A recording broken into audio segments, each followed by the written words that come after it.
Sir representative ಯಾರಿದ್ದಾರೆ ಸ್ವಲ್ಪ ಕರೆಸಿ.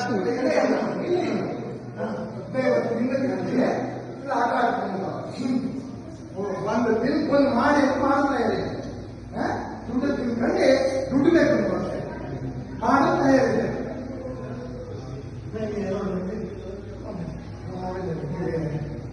ಇದು ಬೇಕಾದ ದುಡ್ಡು ಮತ್ತೆ